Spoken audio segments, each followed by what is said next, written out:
Welcome back to the shop. I've got an old military style backpack shovel, trench shovel. I don't know a lot about them. Early on in the channel, this was a hot topic with a couple of guys, and I've never really been into them too much. But I've been using it in my garden, so I think I could probably, it's a tool, I'll use it, why not clean it up. Let me give you a quick tour of the garden. I have plants scattered all over the yard. These are Scotch bonnet peppers. This just sits out here and gets neglected. Some of these pepper plants really don't need a lot of attention. This has been out here for a year, or 6 months anyway. And it seems to be doing pretty good. You can see quite a lot of fruit on there. Oh, look at the rabbit. Rabbit. I'm fairly certain that rabbit's as excited about the garden as I am. He's undoubtedly going to have his way with my green beans. Again, I don't spend a lot of time weeding. I'm just experimenting around. So, some green beans, banana. These are my fabric pots. I like these because if I'm understanding what I'm reading, when the roots hit the outside of the pots, the air will effectively air prune the roots so they will not get root bound. You won't spend a lot of your energy growing roots and not, plants, fruits. Got some lettuce, a decorative flower, some mint, cucumbers, tomatoes, lettuce. Lettuce and green beans are by far my, favorite thing. I've just picked up some sweet potato today. Sweet potatoes are nice because you can eat the leaves on those as well as the potatoes. These are reaper peppers, or ghost peppers actually. Yeah, these are ghost peppers. And just a smattering of hot stuff. I really like hot things. I've got kumquat, muscadine grapes.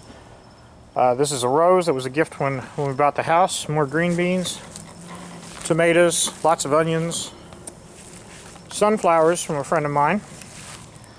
These are squash, some not so healthy looking lettuce, jalapenos.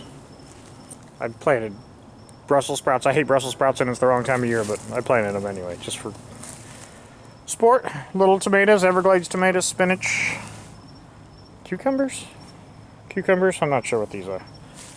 And when I was at the scrapyard the other day, somebody was throwing out some welded wire. If you can see that, hopefully you can see that. This is relatively thick gauge hog wire fencing, and I think that it might be a good trellis for things to come up. Undoubtedly, I'll probably have a deer with its head stuck in here one of these days when they come to eat my garden. Now I have a small batch of citric acid going on. I'm going to go ahead and eat dinner, put this in here, and come back in a day. Oh, getting it everywhere. We'll let that soak and come back in a day and see what it looks like.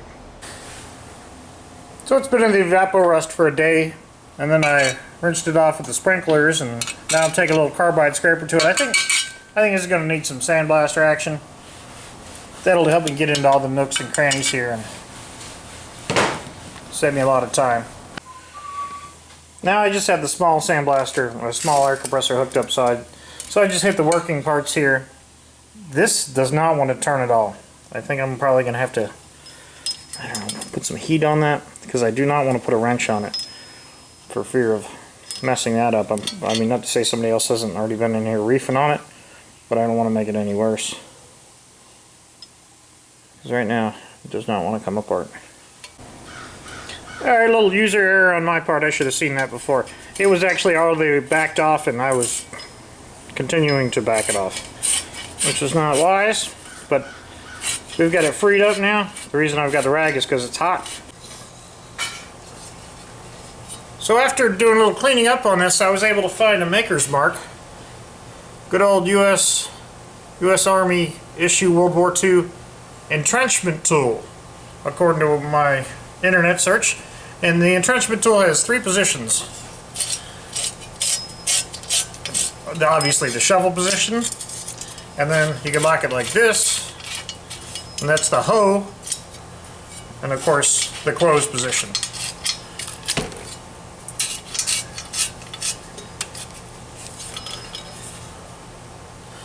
So it has the green paint on it that I dusted with the media blaster, and then I just took the rest of the rust off of here. And I think what I'm going to go ahead and do to finish this up is eventually I'll cover the metal parts in this anti-corrosive 336. And there's probably other things that are as good as this. This is just what I have. The handle is in remarkably good shape.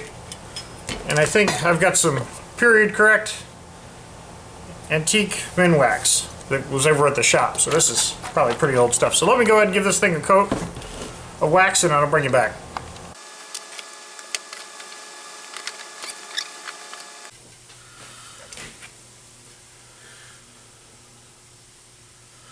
So there's my entrenchment tool. When I started this video, I had envisioned using this in my garden, and I still might. If you have a thought, what would you do if you had a vintage World War II, or I shouldn't say vintage, if you had a legitimate World War II entrenchment tool, would you use it or would you put it on the shelf? I'm inclined to use the thing, but I will defer to your wisdom, the hive mind, as they say.